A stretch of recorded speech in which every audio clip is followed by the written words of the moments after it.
Mari kita mengetahui skema atau implementasi akad muamalah dalam lembaga keuangan syariah. Rukun akad wadiah.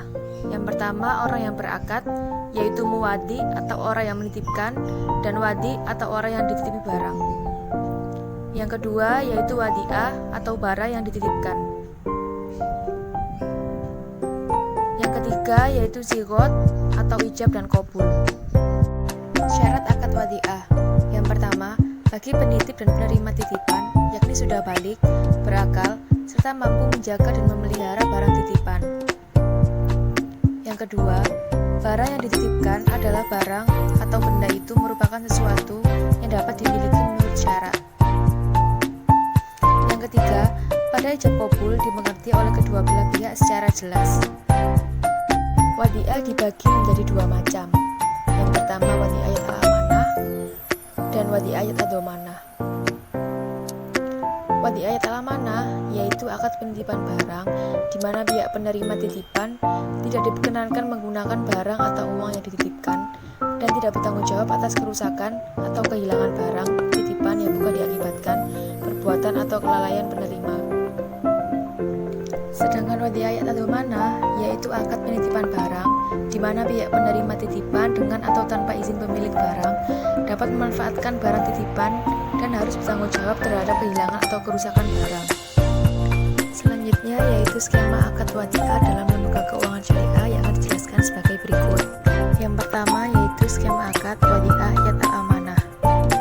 Nasabah menitipkan barang atau uang kepada bank, dan bank tidak boleh memanfaatkan barang atau uang titipan, dan bank dapat mengenakan biaya penitipan. Contoh wadiah ayat al-amanah yaitu Safe Deposit Box atau disingkat SDP. Selanjutnya yaitu skema akad wadiah ayat ad-dhamanah. Nasabah menitipkan barang atau uang kepada bank, dan bank selaku penyimpan boleh memanfaatkan barang atau uang titipan. Kemudian bank menyalurkan barang atau uang kepada pengguna dana untuk dimanfaatkan atau dikelola. Lalu bank mendapatkan keuntungan dari pengguna dana tersebut.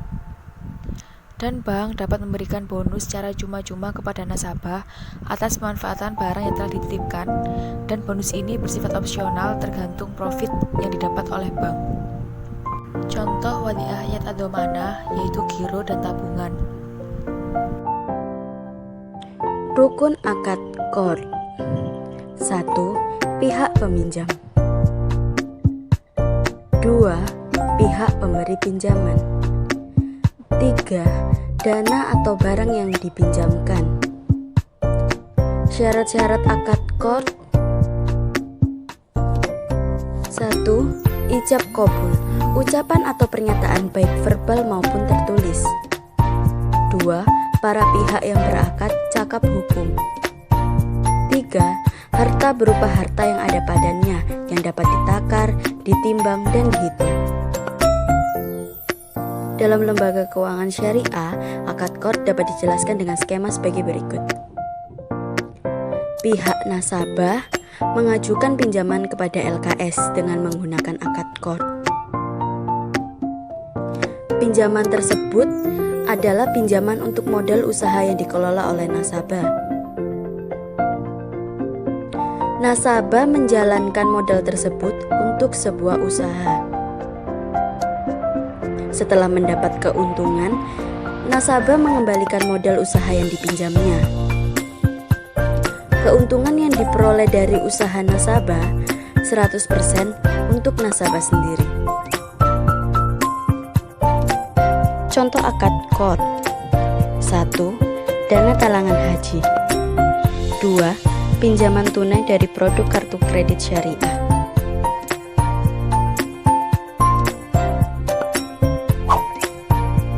Rukun akad rohin. Pertama, orang yang berakad, yaitu rohin pemberi gadai dan murtahin penerima gadai. Kedua, marhun atau barang yang digadaikan.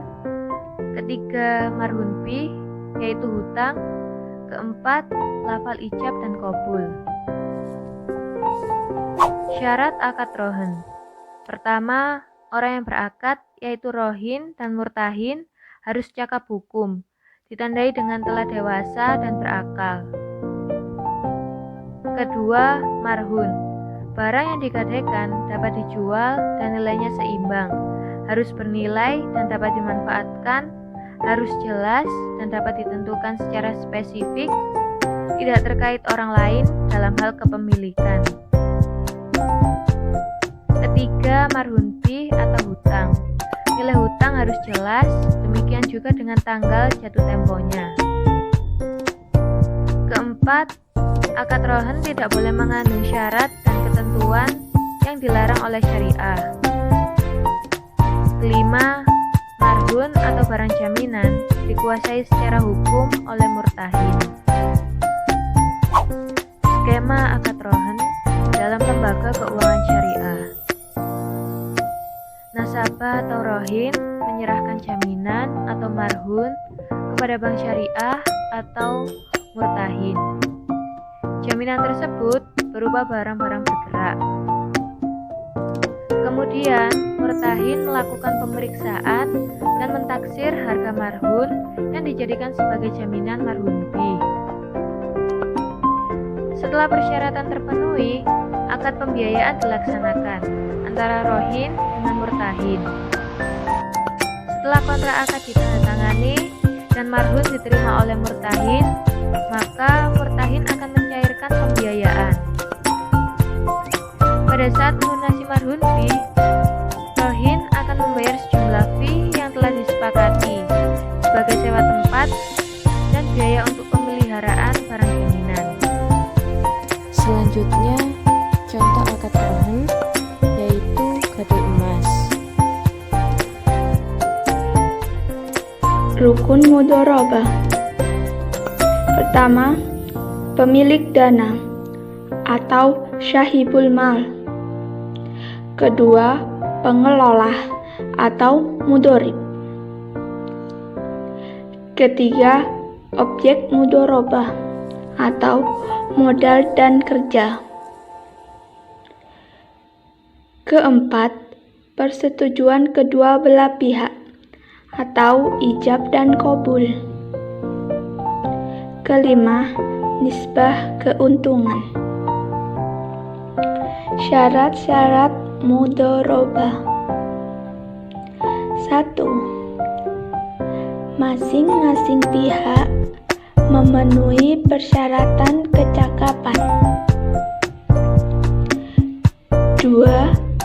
Modal harus jelas jumlahnya, bukan berupa barang dagang. Artinya, harus berupa harga tukar dan penyerahan harus tunai seluruhnya kepada pengusaha. 3. Sebelum adanya pembagian keuntungan milik bersama, persentase keuntungan dan waktu pembagian harus disepakati bersama dan dinyatakan dengan jelas. Keempat, modal yang sudah diserahkan oleh pemodal akan dikelola pengusaha dan mempunyai hak tanpa campur dari pihak pemodal. Kelima, kerugian ditanggung sepenuhnya oleh pemodal. Pihak pekerja juga mengalami kerugian meskipun bukan dari modal, tetapi dari hasil kerjanya. Skema akad mudharabah. Di sini nasabah sebagai mudharib yang memiliki keahlian dan bank sebagai syahibul mal, pemilik modal. Selanjutnya, melakukan kegiatan usaha dengan pembagian nisbah yang telah disepakati. Dari pembagian nisbah tersebut, nasabah melakukan pengembalian modal pokok ke bank. Ketika kontrak mudharabah telah disepakati, maka kontrak tersebut menjadi sebuah hukum yang tidak boleh dilanggar oleh kedua belah pihak. Contoh akad mudharabah dalam lembaga keuangan syariah. 1. Tabungan mudharabah. 2. Deposito mudharabah. 3. Pembiayaan mudharabah. Rukun dan syarat musyarakah. Yang pertama, al-aqidain atau subjek perikatan. Syarat menjadi anggota perserikatan yaitu berakal, baligh dan tidak dalam paksaan. Yang kedua, mahallul aqd atau objek perikatan. Objek perikatan bisa dilihat meliputi modal maupun kerjanya. Mengenai modal yang disertakan dalam suatu perserikatan, hendaklah berupa modal yang diberikan harus uang tunai, emas, perak atau yang nilainya sama. Yang ketiga, sihot atau ijab kabul, yaitu adanya kesepakatan antara kedua belah pihak yang bertransaksi. Yang keempat, nisbah bagi hasil. Akad musyarakah dapat dijelaskan dengan skema sebagai berikut. Nasabah mengajukan kerjasama kepada bank dengan akad musyarakah untuk mendapatkan tambahan modal.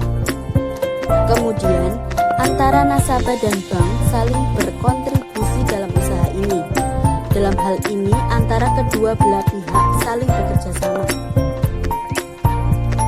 Setelah mendapatkan keuntungan dari usaha tersebut, keuntungan dibagi sesuai kontribusi modal yang diberikan. Siapa yang lebih banyak memberikan modal, keuntungannya juga lebih banyak, atau sesuai kesepakatan antara kedua belah pihak. Contoh akad musyarakah seperti pembiayaan resi gudang. Rukun akad murabahah. Yang pertama, penjual atau bai. 2. Pembeli atau mushtari. 3. Barang atau mabi. 4. Harga atau saman. 5. Ijab kabul atau sihot. Selanjutnya, syarat akad murabahah. Akad murabahah memiliki syarat dan ketentuan yang harus dipenuhi, yaitu yang pertama, keinginan bertransaksi dilakukan dengan kemauan sendiri. Yang kedua, bank dan nasabah harus melakukan akad murabahah yang bebas riba. Yang ketiga, bank harus menyampaikan semua hal yang berkaitan dengan pembelian. Contohnya, apabila pembelian dilakukan secara hutang. Yang keempat, bank kemudian menjual barang tersebut kepada nasabah atau pemesan dengan harga jual senilai harga beli plus keuntungannya. Dalam kaitan ini, bank harus memberitahu secara jujur harga pokok barang kepada nasabah beserta biaya tambahan yang diperlukan, misalnya ongkos angkut barang. 5. Nasabah membayar harga barang yang telah disepakati tersebut pada jangka waktu tertentu. 6. Untuk menjaga terjadinya penyalahgunaan atau kerusakan akad tersebut, pihak bank dapat mengadakan perjanjian khusus dengan nasabah. 7. Bank hendak mewakilkan kepada nasabah untuk membeli barang. 8. Adanya ijab dan kabul. Kemudian, ada dua akad transaksi yang dilakukan dalam akad murabahah ini. Yang pertama, akad jual beli antara nasabah dengan lembaga keuangan. Yang kedua, akad jual beli antara lembaga keuangan dengan penjual. Berikut skema akad murabahah. Terdapat 3 pelaku dalam akad ini. Yang pertama, pihak bank. Yang kedua, nasabah. Dan yang ketiga, penjual. Untuk melakukan akad murabahah, yang pertama nasabah mengajukan permohonan untuk pengadaan barang, dan pihak bank melakukan observasi mengenai kelayakan nasabah. Kemudian, jika permohonan nasabah diterima, bank akan melakukan transaksi jual beli kredit dengan nasabah, yaitu nasabah membayar DP terlebih dahulu. Selebihnya akan dibayar dengan cara dicicil selama rentang waktu yang telah ditetapkan oleh bank. Selanjutnya, bank membeli barang kepada penjual secara tunai dan agar langsung diantar kepada nasabah. Dan setelah barang dikirim, nasabah berkewajiban membayar cicilan kepada bank. Di sini, bank mendapatkan keuntungan dari selisih antara harga dari penjual dengan harga dari nasabah. Dalam perbankan syariah, produk murabahah digunakan untuk membiayai pembelian barang-barang konsumen, seperti pembelian kendaraan, barang-barang multiguna,